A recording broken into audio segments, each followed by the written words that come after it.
Esta apresentação hoje é no âmbito da minha tese de mestrado, que foi defendida aqui na Faculdade de Letras em 2011, já lá vão uns aninhos. Foi uma tese feita em Paleografia e Diplomática, orientada pelo professor Bernardo de Sá Nogueira, que é professor de Paleografia e Diplomática aqui na Faculdade também, do Centro de História. E por isso, antes de entrar ainda no tema em si, para nos orientarmos um bocadinho tematicamente, talvez seja necessário começar por tentar perceber o que é esta ciência que junta dois saberes, a paleografia e a diplomática. São duas ciências que nasceram geminadas, desenvolveram-se sempre assim, paralelamente, juntas, porque se interceptam e complementam-se uma à outra. E porquê? Porque ambas têm as suas especificidades, ou seja, leem e analisam documentos de outras épocas, transcrevendo-os, por isso são necessárias uma à outra. Surgem inicialmente como disciplinas auxiliares da história, mas autonomizam-se com muita justiça, como ciência independente, porque produzem conhecimento real, ou seja, precisam de práticas e de técnicas necessárias para poder ler e interpretar os documentos, porque ninguém consegue, se nos puserem um documento do século XIV à frente, ninguém consegue ler na hora, imediatamente, o documento sem antes ter um conhecimento prévio, sem saber, sem ter as ferramentas para como fazer. Por isso é que, justamente, hoje em dia é uma disciplina independente, já não é considerada auxiliar da história, e por isso se desenvolvem as duas juntamente. A paleografia. A paleografia é a parte desta ciência que, como a própria etimologia da palavra indica, é o estudo das escritas antigas. Portanto, versa sobre tudo o que diz respeito à escrita. A forma, a técnica do traçado das letras, os estilos, as influências, as tipologias, como podem ver aqui no exemplo atrás, que não está muito correto, mas foi o mais bonitinho que eu encontrei na net. A história da escrita, os instrumentos e os suportes da escrita, os sinais de abreviatura e os sinais auxiliares à transcrição, etc. Pode ser praticada em três vertentes. A paleografia técnica, que interpreta a escrita antiga segundo os caracteres atuais. A histórica, que estuda a evolução da escrita em relação com as sociedades. E a crítica, e aqui na crítica entramos no âmbito da diplomática. A diplomática, então, é a parte desta ciência que se dedica ao estudo do produto da escrita, ou seja, estuda a documentação escrita e interpretando-a sempre com o apoio da história, sempre à luz da história. Vem do latim diploma, que significa uma carta de autoridade, ou seja, uma carta com valor probatório, ou seja, é um documento escrito, solene, e a diplomática faz, assim, a descrição e explicação da forma destes atos escritos e a sua eventual publicação. Analisa também se os documentos são verdadeiros ou falsos, originais ou cópias, analisa a sua estrutura, a sua formologia, a datação e, para isso, usa regras de crítica documental. Portanto, a paleografia serve a diplomática, de certa forma, podemos dizê-lo, porque através do estudo da escrita podemos analisar um ato escrito, mas ambas desenvolvem-se sempre juntamente, porque uma necessita da outra e vice-versa. Passamos agora para o tabelionato. O que é considerado o tabelionato? Portanto, tabelião vem do latim tabellio, que deriva também da palavra tábula, que na antiguidade eram pequenos quadros que poderiam ser de cera, onde se escrevia a escrita cotidiana. E segundo um espanhol que estuda o tabelionado, que é José Bono e Huerta, o ofício do tabelião, bem como o conceito de instrumento público, são dois assuntos sobre os quais ele se versou para tentar perceber a sua origem. E chegou à conclusão de que o tabelionado tem a sua gênese nas cidades do norte da Itália, de onde irradiou a partir da segunda metade do século XII para a restante Europa. No caso de Portugal, temos o professor Bernardo de Sá Nogueira, que foi o meu orientador, que fez a tese de doutoramento sobre a gênese do tabelionado em Portugal e chegou à conclusão de que, segundo o estado atual dos conhecimentos que hoje temos sobre o assunto, o tabelionado implantou-se no reino, sensivelmente no reinado de Dom Afonso II, nos inícios do século XIII. A primeira Carta Régia é de 1222 e confirma a existência de tabeliões nas cidades de Lisboa, Guimarães, Santarém, Coimbra e Covilhã. Portanto, segundo Bernardo Sá Nogueira, a implantação em Portugal deu-se a 3 ritmos diferentes, mas a consolidação e a implantação definitiva será já na segunda metade do século XIII. Portanto, o que é que define, digamos assim, o conceito de tabelião? Tabelião é, usando uns termos jurídicos, publica persona, ou seja, detém um ofício público, é um notário público. Ainda hoje em dia, se calhar alguns se lembram de ouvir as pessoas mais velhas referir-se ao notário como tabelião. Ainda há pessoas que usam esse termo. Portanto, o notário público, o tabelião na Idade Média, é um ofício para o qual a pessoa interessada tem que prestar juramento a esse ofício, tem que usar um sinal próprio, que não é transmissível a segundos, é dele, é próprio, e tem que ser registado na corte. É um sinal probatório e que identifica o tabelião que faz cada um desses documentos. Através do ofício que representa e do seu sinal, confere validade jurídica a todo o documento que produz, ou seja, dá-lhe um valor probatório, e por isso a documentação que produz se chama instrumentum publicum, ou seja, público instrumento, porque é redigida em pública forma, consoante regras e normas pré-estabelecidas na lei. E é isto que atesta a validade jurídica de um documento perante as partes que o requisitam. Portanto, é isto que confere mesmo validade à documentação. Isto já falei. Não, ainda não. Já. Pronto. Passando esta fase introdutória, entro então no tema que foi a minha tese de mestrado e começo por tentar justificar o mesmo. Portanto, eu pretendi com este tema fazer o estudo diplomatístico do tabelionato de Santarém no significativo enquadramento da crise de 1383-85, a fim de avaliar as possíveis alterações institucionais por ela produzidas. Escolhi Santarém por ser Vila da Croa, ou seja, porque era um local onde na altura Dom Fernando amiudamente passava longos períodos. E optei por começar a pesquisar no início do reinado deste rei, em 1367, estabelecendo em 1405, ano em que já reina o mestre Davis, um corte completamente aleatório. Portanto, se fosse necessário, eu estenderia a pesquisa. Assim, afloraram algumas questões a que me propus responder. Portanto, interessava conhecer os homens que detinham o poder da escrita em Santarém nessa época, quantos eram, que carreiras tiveram, etc. E destas questões emergiram depois 3 estudos de caso que apresentarei mais à frente. Portanto, interessou-me também saber se a conjuntura política da época se tornou palpável na documentação que produziram. Haveria sinais de instabilidade política na documentação, de instabilidade social, haveria partidarismos por parte destes tabeliães.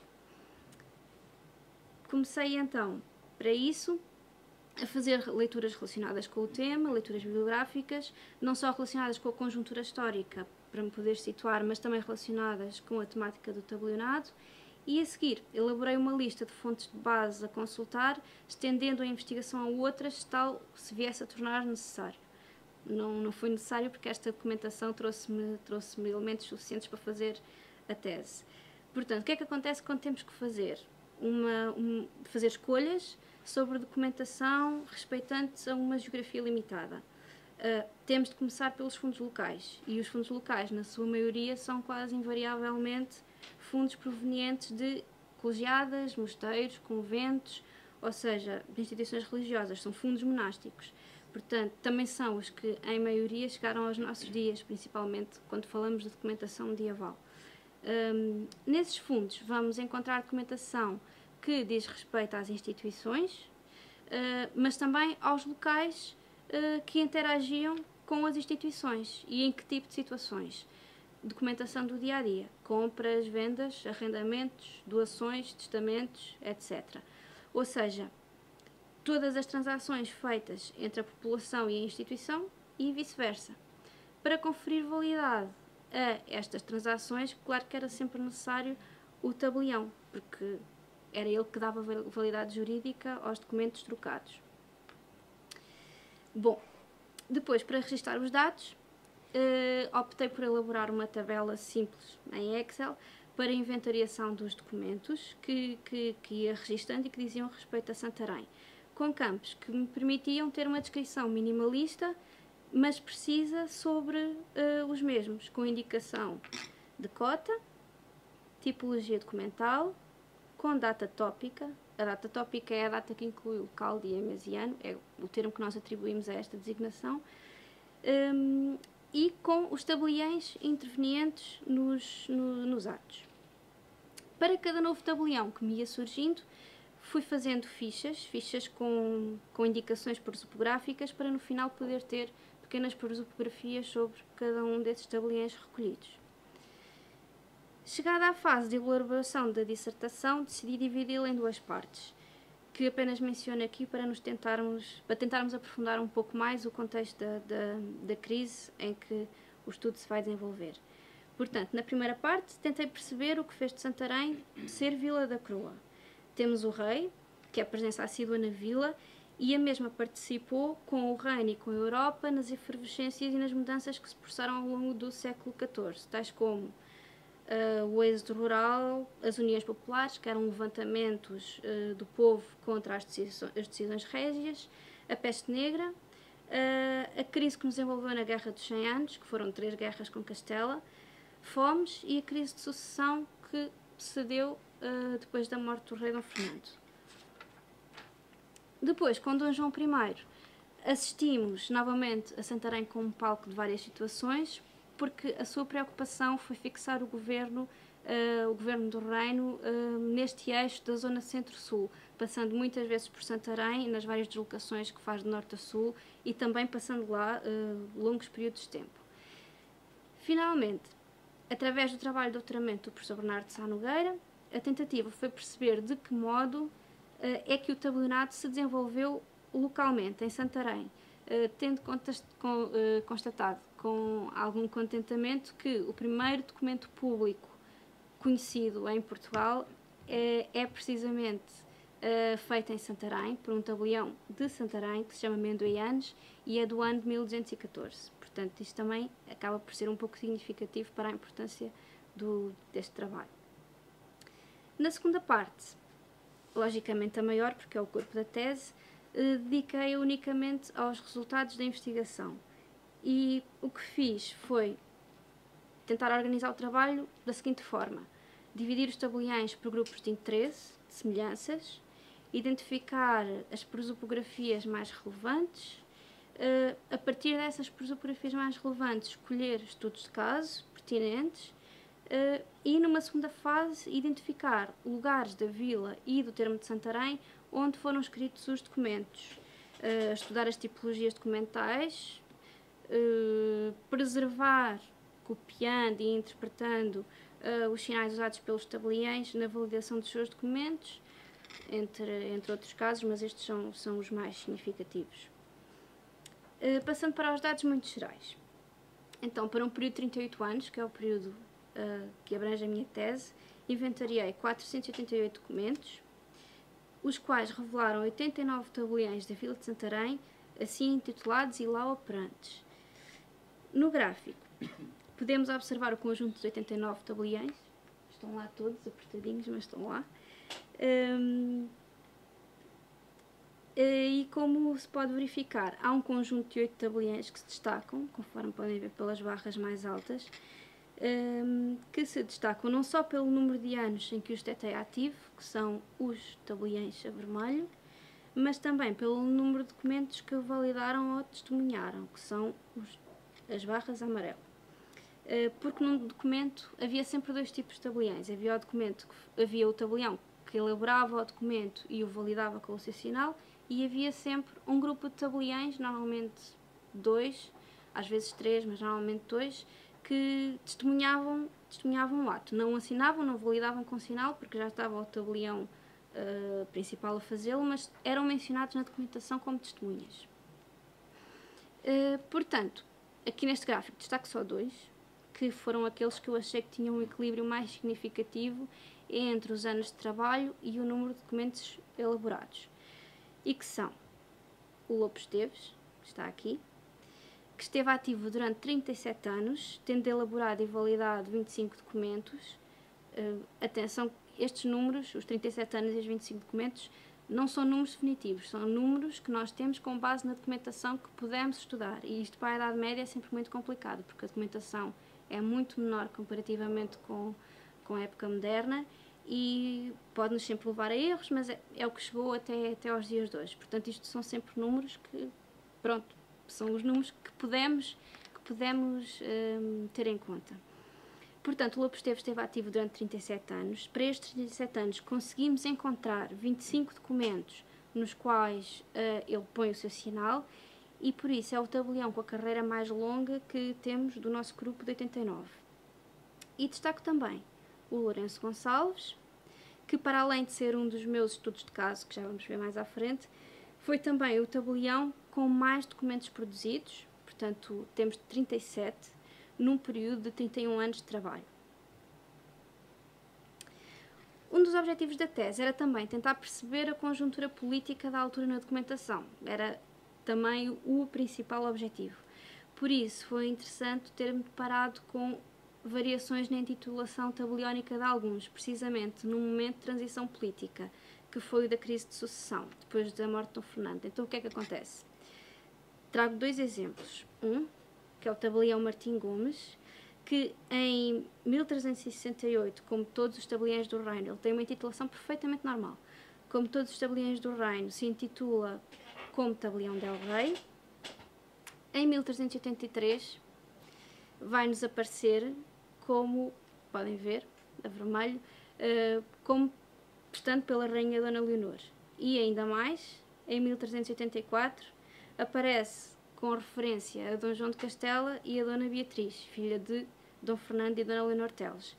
Ou seja, espantosamente ele acaba por unir as coroas e é muito interessante porque dá muito bem para perceber, consoante os anos da crise se vão sucedendo, como ele foi virando de casaca, se é disso que se trata. Tal como Afonso Eanes também, que em 1383 se intitula pela regente Dona Leonor Teles, e depois, como é normal, no final, tanto um como o outro, Afonso Eanes em 85 e Martim Gomes em 88, voltam novamente a intitular-se pelo rei, que já é nesta altura Dom João I. Será que podemos tirar daqui algumas coisas? Eu só consegui tirar interrogações, que foram... o que é que isto demonstra? A instabilidade que se vivia na altura, certamente. A instabilidade política e governativa. Mas também um pouco de confusão, talvez, porque uns estão pela regente, outros continuam pelo rei. Atenção que isto foram poucos casos no grupo de 89 tabeliães que eu recolhi. Portanto, não foram todos. Uns estão por Castela, outros estão pela regente, outros continuam pelo rei. Menciona-se também Dona Beatriz como rainha de Portugal. Porquê é que isto acontece? Afinal, como é que está a coroa, em que mãos é que está o poder? Porquê é que estes agentes da escrita não são coerentes nas intitulações? Porquê é que mudam uns? Porquê é que não mudam outros? Haveria alguém que supervisionasse estas intitulações, que regulasse ou orientasse isso? Aparentemente parece que ninguém. Depois, isto é o caso escalabitano. Será que se terá passado o mesmo fora de Santarém? Acredito que certamente que sim, mas na minha tese só pude mesmo focar-me em Santarém. Portanto, porquê é que isto acontece e porquê é que alguns casos são a exceção à regra? Porque, de facto, os restantes tabeliães continuam a intitular-se pelo rei, mesmo no período em que a regente era a Dona Leonor. Não houve nada que me pudesse responder a isto, aliás, nem sequer na arguição tocaram no assunto. Portanto, presumo que ninguém saberá muito bem como é que se processava isto. E então, seguindo em frente, notei também variações de intitulação tabeliónica, mas desta feita no que diz respeito às alterações nas suas carreiras. E trago 3 casos. O primeiro, de Rodrigo Eanes do Cercal, é muito interessante porque o Rodrigo Eanes sempre foi referido na documentação por outros, a testemunhar. Ou seja, nunca encontrei um só documento em que ele me aparecesse com sinal. Tal como também nunca tive a certeza se ele seria só Rodrigo Eanes e o Cercal fosse o topónimo, ou seja, relativo à zona de onde ele seria oriundo, até porque neste período há outro rodriguenses também como tabelião a validar documentação. Portanto, acabou sempre por ser uma incógnita. Até ao dia em que encontro aquele que foi o único documento que eu obtive com o seu sinal. Nunca mais me voltava a aparecer outro. E foi muito interessante porque eu já tinha alguma curiosidade por causa do nome dele, porque não é muito comum um tabelião apresentar-se com 3 nomes. Normalmente são sempre 2. Aliás, na Idade Média não é muito comum os 3 nomes. E foi uma surpresa boa porque o sinal é o mais lindo que eu tenho até hoje. Eu já vou mostrar. E não só ele aparece com um sinal fantástico, como aparece com uma intitulação completamente nova para nós. Ou seja, vassalo del rei, notário-geral, por ele em os seus reinos de Portugal e do Algarve. Portanto, isto foi quase um mini gritinho na Torre do Tom, porque eu depois calei logo. Desconhecemos o porquê desta intitulação. Num universo de dominação que utiliza sempre o termo tabelião para identificar o ofício destes homens, portanto continuará sempre uma incógnita pelo menos até agora. Pode ser que alguém se dedique a saber mais sobre ele. Quanto a Lourenço Gonçalves e a Diogo Domingos II, eu mais tarde já vou explicar o que é o 2, o caso é outro, porque evoluem dos seus cargos na vila, como tabeliães da vila, para o cargo na comarca. E por isso vão ser estudos de caso, que eu também já verei de seguida, não me vou adiantar muito sobre esta mudança de tabelião da vila para tabelião da comarca da Extremadura, e já lá iremos. Já de seguida. Portanto, então, estes percursos concretos que eu trouxe aqui são os meus 3 estudos de caso. Começando já com o Lourenço Gonçalves, que vimos agora no slide anterior, encontramos-lo numa primeira fase como tabelião da vila, entre 75 e 84. Depois, entre 85 e 96, assina pela comarca, tendo observado que em 99 está novamente pela vila escalabitana. Há uma ligeira alteração ou aperfeiçoamento, se quisermos, do seu sinal, da primeira para a segunda fase. Sobre isso também falaremos um bocadinho mais à frente. Diogo Domingos é o mesmo caso de Lourenço Gonçalves, ou seja, o mesmo se passou com ele. Em 1395, quando nos aparece como tabelião da comarca, está necessariamente a coexistir no cargo com o Gonçalves, que em 96 ainda está na comarca também. O que nos levanta à seguinte questão: será o tabelião da comarca o mesmo que o escrivão de corregedor da comarca? Sendo assim, será um fiel da nova dinastia? Ou, segundo defende o professor Saúl Gomes, que é um professor da Universidade de Coimbra, o chanceler da comarca teria ao seu serviço um tabelião geral e são estes a sua prova?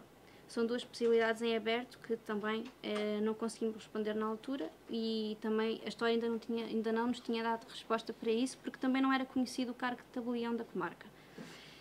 O último caso é o João Sem Mal. E o João Sem Mal acabei por o destacar na tese porque se singularizou do conjunto dos 89, não só pelo seu nome, mas também pelo seu testamento, que encontrei por acaso no fundo do convento de São Domingos de Santarém. Através do testamento podemos tirar algumas informações úteis sobre os seus bens móveis e imóveis, bem como da sua família mais direta. Fiquei a saber os nomes da mulher, do cunhado, da mulher, da filha, etc. Portanto, foi bom porque nem sempre conseguimos extrair este tipo de informação em relação às pessoas que estudamos. Em relação ao tabelionado, pouca coisa se sabe sobre o nível económico, por exemplo, esse tipo de informações mais particulares. E este foi o grosso... ainda em relação ao nome. O João Sem Mal foi uma questão engraçada porque sempre me apareceu na sua documentação, na documentação que ele validava, ele assinava sempre João Semal, tanto com tudo junto e sem 2 M's, S-E-M-A-L. E era um apelido muito estranho, tanto eu como o professor Bernardo achávamos muito esquisito, porque Semal não é um apelido português conhecido.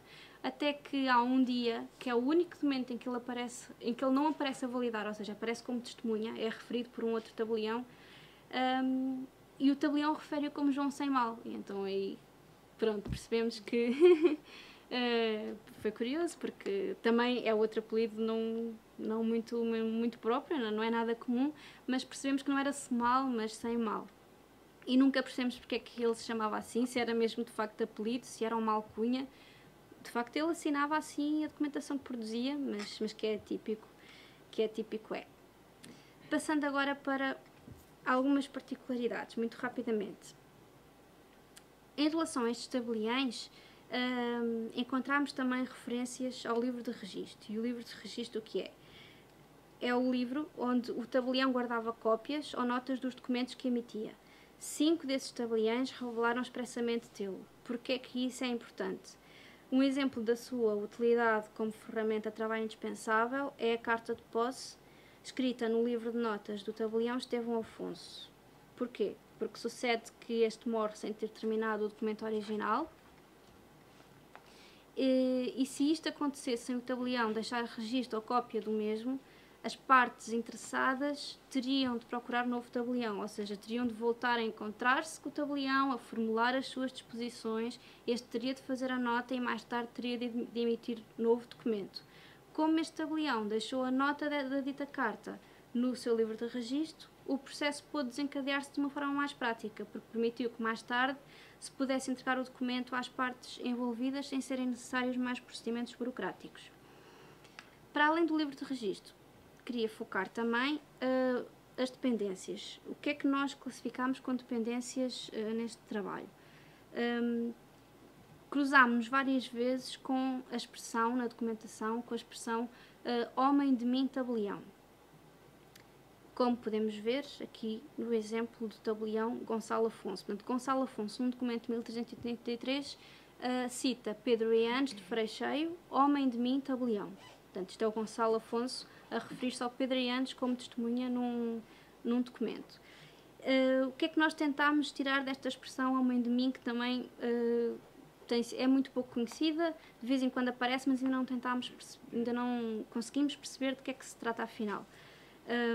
Que só podemos pôr questões. Portanto, poderá ter a ver com um veículo de criação, por exemplo, criou em sua casa, homem de mim. Terá a ver com o facto de se tratar de um auxiliar, como mais tarde terão meirinhos e outros agentes. Nós sabemos que ambas as hipóteses não são incompatíveis. Aliás, no século XVIII, a este caso, chamavam-se escreventes. Será o equivalente aos escreventes da época moderna? Também não sabemos. Isto para o medieval é tudo muito complicado, porque a documentação é pouca.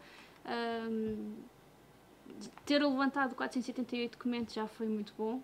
Eu lembro-me que na altura estava a trabalhar num projeto Moderna e quando falei, onde há sempre milhares de exemplares, tudo e mais alguma coisa, e quando disse com muito contentamento à minha coordenadora de projeto que tinha 478 documentos levantados, ela fez uma cara de espanto e disse: "Ah, que gira! Só! Ai, os medievalistas são tão engraçados!" Pronto. Por último, as homonímias. Então, as homonímias dizem respeito àqueles casos que vimos anteriormente com o 1 e o 2 em números romanos. Porquê é que eu tive que focar este assunto na tese? Porque entre os tabeliões escalabitanos surgiram vários com o mesmo nome. Tentámos resolver o problema fazendo despistagem a partir, primeiro, dos sinais, porque nenhum podia ter um sinal igual ao outro, ou através da cronologia em que surgiam. Por exemplo, se tinham 40 anos de diferença, se o primeiro Estevão Vicente que me apareceu tinha 40 anos de diferença em relação ao segundo, muito dificilmente seriam a mesma pessoa. Teria que deixar para mais tarde tentar perceber, mas muito dificilmente seria. Portanto, nestes casos, optei por diferenciá-los com numeração romana. O primeiro que eu encontrasse seria o Estevão Vicente I e o segundo que eu encontrasse seria o Estevão Vicente II e por aí fora. Já na reta final, queria só apontar que se escreveram mais documentos na vila do que no termo de Santarém e que não se encontrou referência ao Paço dos Tabeliães documentado até 1350. Portanto, sabemos que o Paço dos Tabeliães em Santarém, em 1350, ainda estava a funcionar. Nesta documentação que eu analisei, não deparei sequer com uma ocorrência no Paço dos Tabeliães. O que é que era o Paço dos Tabeliães? Eram as casas ou a audiência onde os tabeliães costumavam escrever. O que é que terá acontecido? Não sabemos se terá sido desativado, se terá caído progressivamente em desuso.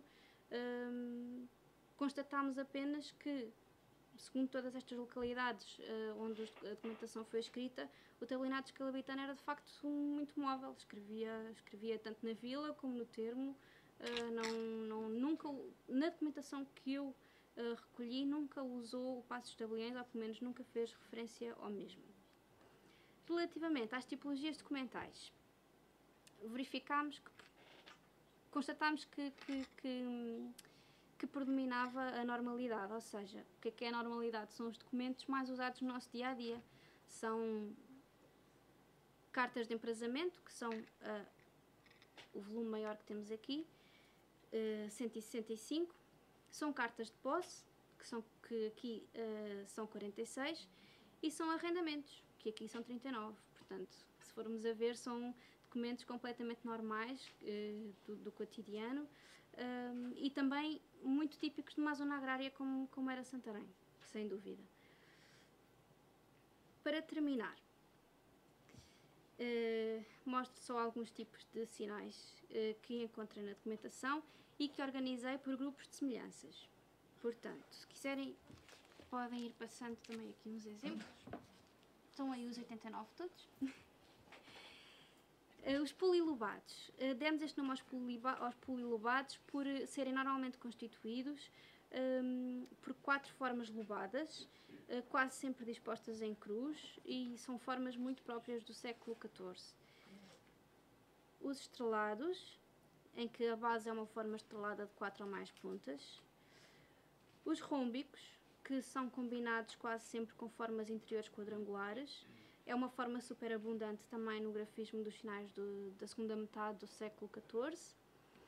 Com entrelaçadas, são raros. São raros. Estes são os meus 2 únicos exemplos. Os cruciformes, que são formas sempre muito omnipresentes em todos os sinais, mas estes são os casos em que a temática da cruz aparece de forma mais explícita, mais destacada, especialmente o exemplo do Estevão Martins.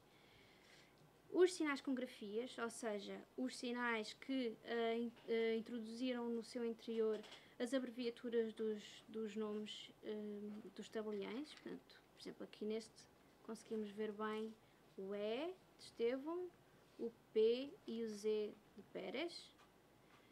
Aqui temos um R maiúsculo de Rodrigo, só aqui com a abreviaturazinha em cima. O Lourenço Esteves também vemos bem o L com a abreviatura do O em cima.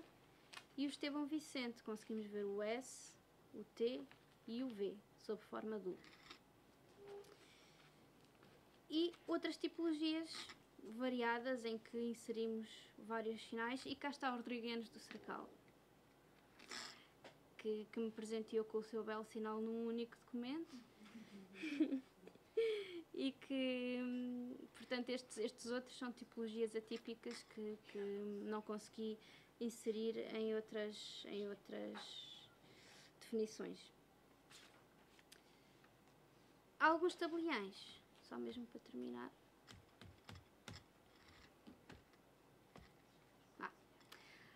Alguns tabeliães alteraram também o seu sinal ao longo das suas carreiras. Na maior parte dos casos, são pequenas alterações, só ajustes, aperfeiçoamentos. Estes 2 casos que aqui menciono são os que alteraram mesmo radicalmente a forma da sua validação. Portanto, no caso de Martinianos, sabemos que estamos perante o mesmo tabelião e não perante um homónimo, porque a letra é igual ou muito semelhante, mas de 78 para 86, pronto, a diferença de facto é abismal. E termino com as seguintes conclusões. Portanto, auscultou-se que a Vila de Santarém, ao nível do seu tabelionado, conseguiu revelar uma significativa amostra de 89 tabeliães. E fizemos uma primeira aproximação ao cargo de tabelião geral da comarca da Extremadura. Graças ao trabalho de todos estes agentes, foi possível perceber que, apesar de se tratar de uma vila da periferia lisboeta, porém importante na altura, não deixou de tomar parte nos acontecimentos instáveis da crise de 83 e 85. sendo a sua exponencial manifestação neste trabalho os tabeliães que mudaram as suas intitulações de acordo com as modificações políticas que se foram desenrolando. Por isso, Santarém mostrou mais uma vez merecer o epíteto de Vila da Coroa, revelando-se a par das transformações que decorriam no reino à época e nelas também participativa. Pronto, e terminei.